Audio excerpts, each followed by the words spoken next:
introduction, and he said, you know what? All I ever really did from 91 to 2010 is copy success. Everything that I saw that someone else that was doing was successful, I implemented it with a ferocious attack. And I was very, very impressed with his humility, because he was the #1 ERA agent in the world, earning over 7 digits in commission in each calendar year during the last several years. He recently came over and opened an exit office in Tampa, Florida, and his name is Vince Arcuri. Thank you all for coming. First of all, I want to thank the Forbes family. As usual, first class, excellent job. I don't think there's a better regional owner in the whole system, and Lord knows we've got some good ones. So I want to thank Scott Forbes and his family for the great job that they always do. You know, like Russ said, you know, I really don't, everybody's what's your claim to fame? I really don't feel like I have a claim to fame. I just copy other people. So for me, Exit was the ideal company to go to, because, you know, we've got a lot of trainers, as we all know, and there's some excellent training, even for a new agent coming into the system. I think is ideal for them. I think we all seem to focus on residuals, and when we're trying to recruit agents, I think one of the things we need to focus on are the tools that are made available to us and the training that's made available to us, because those are really, to me, the nucleus of the company. The residuals are just a sideline. You know, I want people to come to Exit because that's the best move for them. It's the best move for their family. I think one of the things that is always intriguing to me are people that are with these other brands or with these other badges, and they have such a loyalty to their broker. And they don't want to leave because they feel bad for their broker. They like the owner of that franchise. They've treated them well. They've patted them on the head. They patted me on the head so much, that's how I lost my hair, I think, sometimes, is I was getting patted on the head so much. And you do feel a sense of obligation to them, and you get kind of an attachment, kind of like they're a family member of yours. Well, if you ever wanted to meet Dr. Jekyll and Mr. Hyde, you just tell that broker that you're leaving for Exit, and you can meet the other alter personality. I think that's when you really get a reality for what it is. But because I think the main differential is that when you're working for another company, you are a residual for that broker. There are no residuals for you because you don't have a stake in the company. Management does, ownership does, you don't. So you are a residual to them. I remember recruiting people for my previous badge, and I would get a $50 Starbucks card, you know, which lasts my daughter about a week. So that's what I got. So the residuals are a sideline. I think we need to focus on the tools and things that are available to us. You know, it reminds me, you know, this is a true story. Back in the 1800s, there was a guy that used to walk across Niagara Falls every day. He was going to walk across Niagara Falls 500 consecutive days, regardless of the weather, wind conditions. He was going to walk across Niagara Falls, and he walked across Niagara Falls. And on the 500th anniversary, the 500th day, the media was there. They were there to take pictures and do an interview with him. And he came across that day on a wheelbarrow. Now, this guy had done it backwards. He had done it on a bicycle. He had done it blindfolded, walking backwards, all different kinds of terrain. And this 500th day, he came across the one side of Niagara Falls. The media's there, and they're interviewing him, and he's telling the guy, well, I'm going to go back. He's telling the reporter, I'm going to go back. Do you think I'm going to make it? Yeah, you're going to make it. Are you sure I'm going to make it? Yeah, I'm sure you're going to make it. You're 100% sure that I'm going to walk across and I'm going to make it safely to the other side. I'm 100% sure. And he tells the reporter, get in the wheelbarrow, let's go. And the reporter didn't get in the wheelbarrow. And the reason why I tell that story is when I look at some of the agents that are struggling, especially in this Florida economy, they're saying, why aren't you getting in the wheelbarrow? If there's something that you know that works, and it's like Russ said, I've copied people relentlessly. If I know of a new agent that's done 20 transactions in a year, I want to talk to that agent. I want to know, what has he done 20 transactions in 1 year, so I can copy him, because those 20 transactions may not be related to the way I did my transactions. So I think it's very, very important to pay attention to what's going on around you, and if you know something works, use it. How many people, show of hands, are using e-listings and promo shop? I see a lot of hands that are not going up. Let me tell you a quick little story. In 2008, when I was the #1 ERA agent in the world, Tampa was still on the rear end of the booming market. And when I came to exit, in February of 2009, the market in Tampa crashed. It's a very construction-heavy town. We got almost 20% unemployment. Over 50% of the people in Tampa are upside down in their mortgage. It's a horrible place to sell real estate if you're a realtor. In 2008, when I was #1 in the world with ERA, I think I closed like 75 sides that year. Last year, while I was with Exit, when I was with Exit Realty, 2010, in the worst real estate market, arguably in the entire country, I closed 115 sales sides based on the Exit products that I'm using, the promo shop and the e-listings. And Jeff's here, he knows all about it, because Jeff was the one that just rammed it down my throat and got me to implement that. So as time, that's been a big thing. And as far as I don't want to talk on 2 mics at one time here, sorry about that. Some of the things that have really, over the years, and when you keep in mind, when you're trying to recruit agents, I remember in my entire career, I used to come in and I shot video with Shane Penley. As a lot of y'all know, Shane with Paris, that I do a lot of video presentations as part of my marketing. And whenever we would go in to shoot, Shane would always tell me, "Why aren't you with Exit?" And I knew that he was shooting video for ERA. He was shooting for every badge that there was. And that was always a topic of conversation when he came in when I'd come in to shoot video. And I really wish that I would have paid attention, because it really would have made a difference for me to have joined 10 years ago. One of the things that's impressive with the company for me is the fact that Steve Morris invented the company. He thought of the company. He's the CEO of the company. He's still here. You look at Tammy Bunnell, over a decade. These people have been in charge of our company. That's very important. When I was with ERA, I thought that CEO stood for something different. I didn't think it stood for I'm drawing a blank over here, for CEO, Chief Executive Officer. To me, when I was with ERA, it stood for changing employment opportunity, because somebody was constantly changing. There was always a change at the top, and I always think that's bad, because when you'd go to an event, you'd meet somebody, it was somebody totally different every time. They didn't know the agents.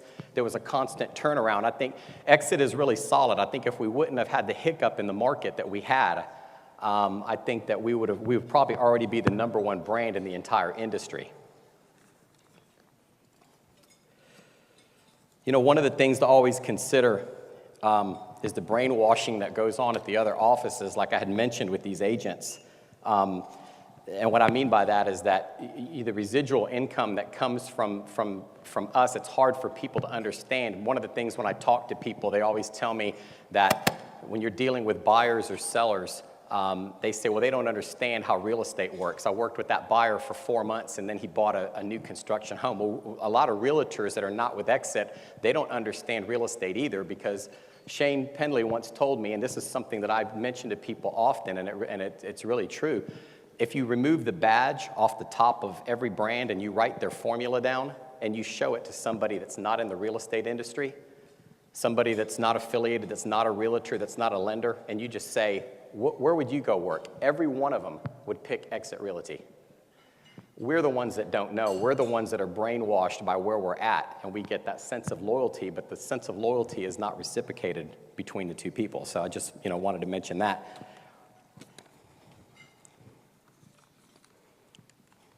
One of the things everybody's really focusing on nowadays too is the scaling back of when everybody's trying to look at scaling back, I think you need to really ramp up. I know we were in Janice Pettaway's office a couple of weeks ago, and Janice was on a rampage about telling her husband Trevor that he really needed to watch the employees, and they don't want to have any goofing off. And she really, Trevor's in his office just doing his work. He's never even really out there with the agents and the staff. So I was up there in the lobby, and then here comes Trevor. Some guy's up there leaning on the front table, and I felt bad for the guy. And here comes Trevor, and he says, "Hey, what do you make a week?" And the guy's $300. Trevor pulls out $300 and goes, you're fired, get out of here. He goes, I never want to see you again. I don't want anybody over here leaning on the tables. You know, this is your severance pay, goodbye. So a little while later, Janice comes out and goes, where's that pizza guy that was out here? So you got to be careful with when you're scaling back on these things. You have to be very, very careful with that. So I think they learned a lesson with that for sure. So, you know, I think one of the things that, you know, back when I was a new agent, you really come into a situation in this business where there's a lot of feel good, and today's one of the days. You know, we're getting the awards up here. I think it's something that everybody needs. They need to be told that they're doing a good job. And when I worked at Tampa Electric, I graduated high school in 1981. I went immediately to go work at a power plant, and I was a janitor. And I was a janitor for 10 years in various promotions and various glorified names, but I was basically a janitor. And when I got into real estate in 1991, one of the things that really took me by surprise was the fact that you actually would go into the business and people would reward you. And I took 3 listings. I think my second or third month in the business, I took 3 listings, and I was honored I tied as the top listing agent in the company. And that's when you really get hooked. You know, I took the day off of work. I got a little piece of paper that said I was the #1 listing agent. And you know, when you're cleaning toilets and putting bars of soap and towels out for people, and nobody ever says anything to you unless there's no towels or there's no soap or anything for you, then that's really when management wanted to really talk with you. So I think real estate it's a win because it's a self-esteem builder for you. I think when you're doing your job, people are rewarding you for it. You're getting recognized for it, like today. So it's really, I think it's a win-win. You can take your time. But one of the things that I'm going to caution everybody against is, you know, a lot of people feel like they have a mobile device and they can sit at home and, well, if somebody needs to get a hold of me. Well, one thing that I do is I go to work every day. And if I don't have any appointments and I don't have anything to do, I go in and I find something to do that day when I'm in the office. One of the things that I talked with Jeff about and that we're starting to do is I go onto Facebook and I just look up these people, the expired listings. I look up their names in Facebook, and they're real easy to find because the people that are closest to your proximity pop up first. And a lot of times it's real easy to find these people on Facebook. And to send the expired letter, it's an instantaneous thing to send them where it says friend request. You can just send them an instant message and say, hey, your listing expired today, and I'd love the opportunity to sit down with you. And it's a direct contact. You could be the first person to speak with these people.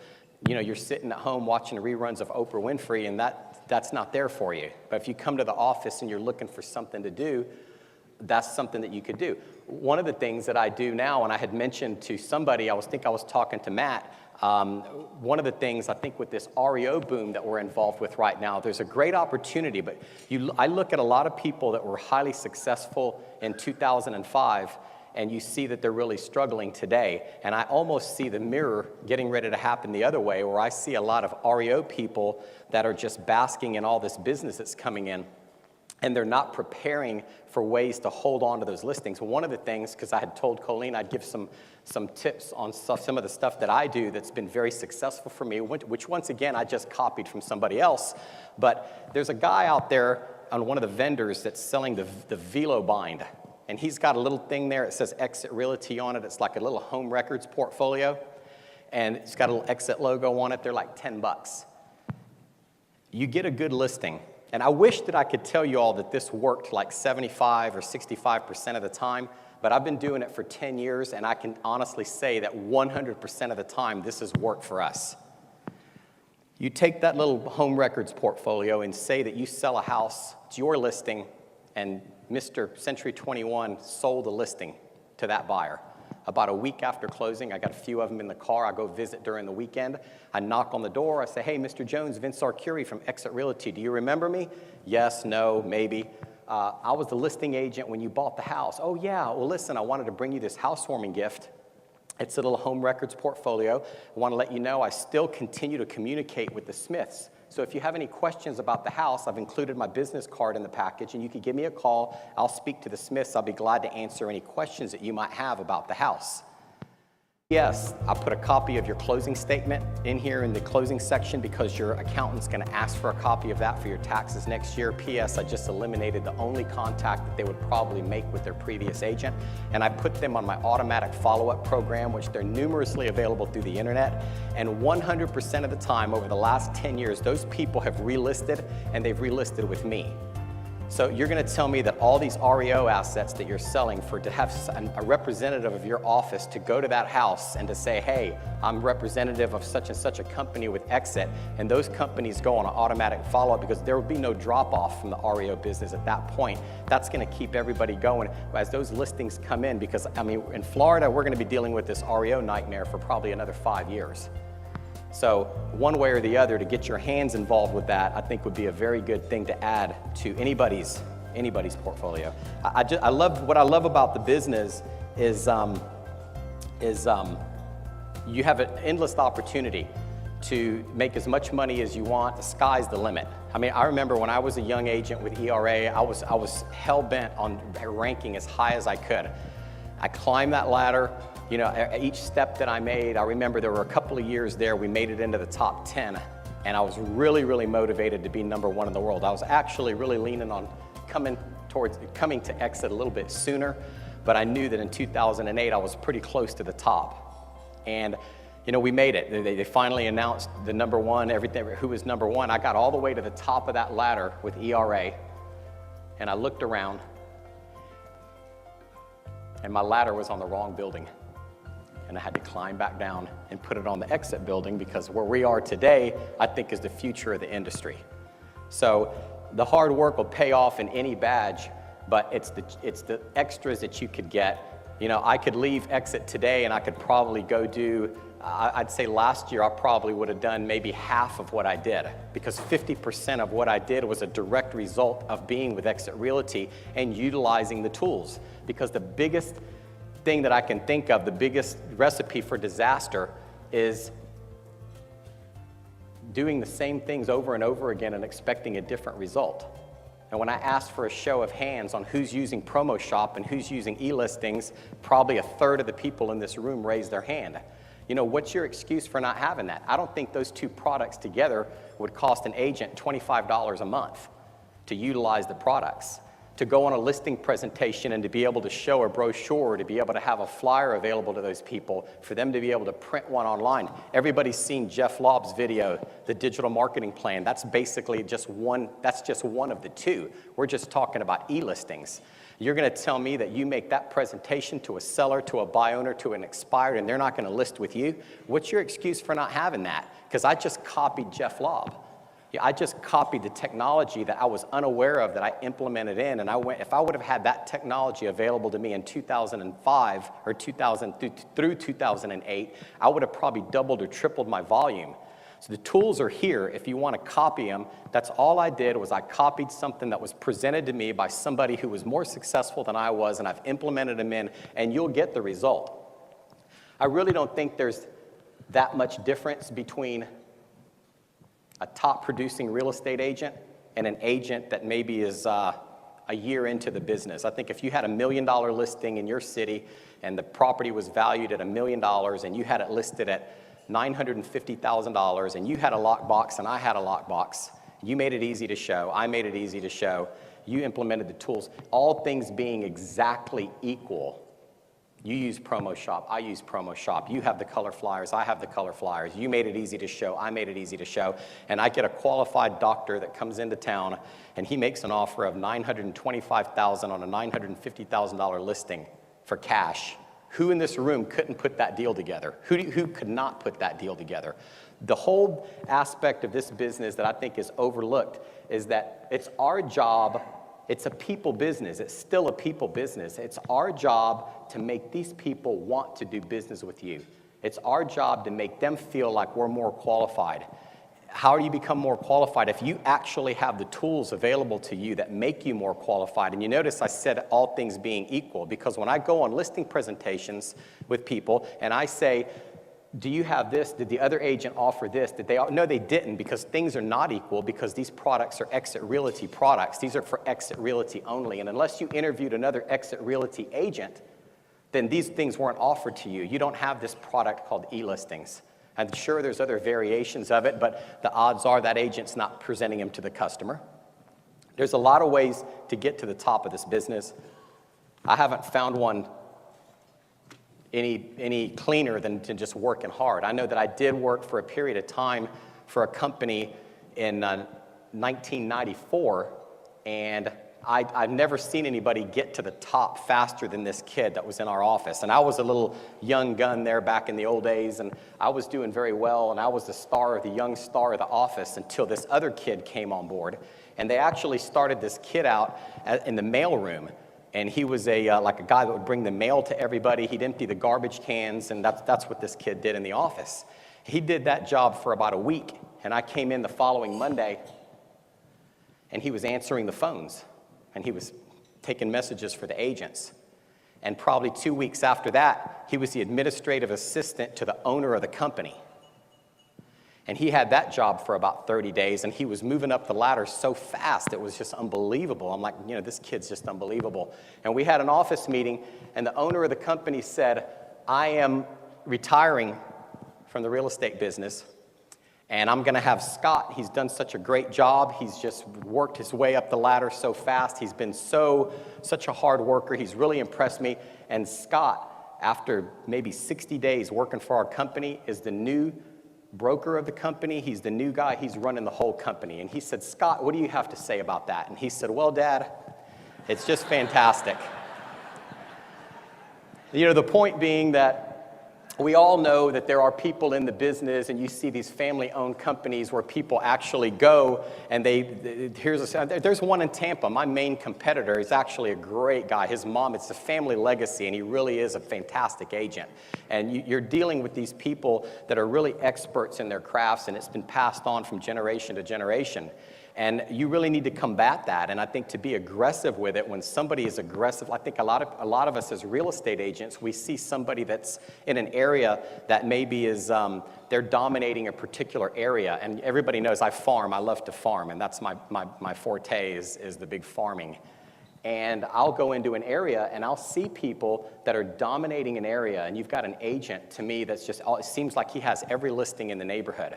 But one thing that I've learned is that that's a great neighborhood to farm, because I know that half the people in that neighborhood don't want to use that person that's dominating just because they are dominating. It's human nature. They're looking for another option. They want to be smarter than their neighbor. I didn't use that guy. I'm smarter than everybody in the neighborhood. For whatever reason, these people do it. But I know that a lot of agents see that type of domination, and they figure, hey, I'm not going to go in there. And one of my biggest farm areas that I'm in right now, I've never, in 15 years of farming this neighborhood, I've never been able to take over the #1 spot. And between the two of us, me and the gentleman that is the #1 guy and has been #1 for probably going on 15 years in a row, there's been years where I've tied him, where I've been 1 or 2 sales behind him, but I don't think there's been a year where we've made less than $200,000 out of that one particular neighborhood. Now recently, since I've gone with Exit and I've had a lot of arsenal of tools through Promo Shop, I've had a lot of different tools where I could go at these people. I've noticed that he's dropped off of his other farm areas and he's concentrated on this one farm area, which has enabled me to go into some of these other areas now and focus on being #1 in these. So now I'm #1 in all the surrounding areas, and he's still trying to, inundate this neighborhood with mail-outs once a week because he's starting to see that it could crumble. Well, I'm perfectly content being #2 in that area and #1 in 5 other areas. So it's important to not lose focus of what you're in it for, and it's not important to me to be #1 in that area like it once was, because I want to I want to be as diversified as I can. I want to be in as many communities as I can, because sooner or later we're going to come out of this REO mess. And if you're farming today, you're going to be a king. This is the second time I've been through one of these disasters. We went through the savings and loan scandals in the early 90s. It was the same thing with the REOs and the people that prepare for the rebound. If you're marketing yourself now and you're putting a little bit of money, that's why they call it farming, because you're planting the seeds. And every time you send out a direct mail marketing piece, it's still The farming and actually meeting the people, to me, are still the greatest ways to generate business. And I don't think that's ever going to change no matter how much technology you put in place.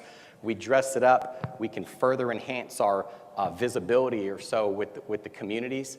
But it's important that we don't lose focus. That is, I mean, how many people do we know that golf? And you see these guys golfing all the time, and they're coming in with all these deals. Golfing is there. I don't golf, but I know that Jason, my assistant, golfs, and he certainly brings in a lot of business based on his golfing. So I never complain when he's going to golf.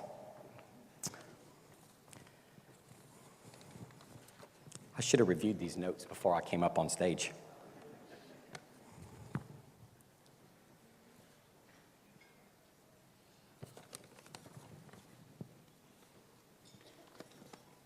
You know, one of the things as we go through our careers, and every person in here sees somebody in their office that's doing something that there's a top producer in every office. And a lot of times you'll see that same person over and over and over again continues to be the top producer in the office. And I mentioned earlier that I copy everybody. And to me, when you go and you're looking at somebody, there's a reason and why are we not paying attention? We're not paying attention to what these people are doing, and we're making excuses. To me, there's people that make excuses as to why somebody's being successful, and there's people that do something about it.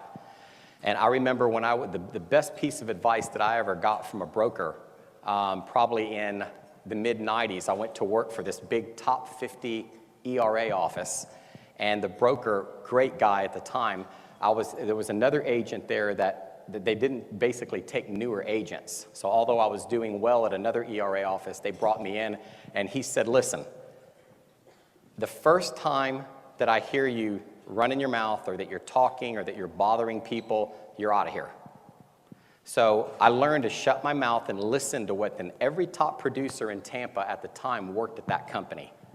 And I listened, and at nighttime I'd go, if somebody was farming, and they used to do them on the black and white printers, they would just kick off these black and white copies, and I'd go in the garbage can, and I'd look at them, and I'd see what they were sending out. And that's when I learned how to farm. I'm going to copy what this person's doing. This girl was a big producer, so she was sending out direct mail pieces, and I'd literally go through the garbage can to see at nighttime, when nobody was there, to see what these people were doing and what was in the garbage can. There's stuff to be copied from any office. If there's anybody in your office that's doing any type of work that you could copy or that they're willing to share with you, and I've found that with Exit, people do share. People are more apt to share their information and their marketing ideas here than within. That's what I love about coming to these conventions, is you come to these conventions, whether it be the national convention, and if you're not going to the national convention with Exit, I'm going to tell you, you're really missing something. You're really missing an opportunity to increase your bottom line. People are willing to share their ideas. People are willing to tell you exactly what they're doing to become successful. It gets to a point, if you immerse yourself in this information and you decide, hey, the market's pretty bad in Tampa, I need to make more money.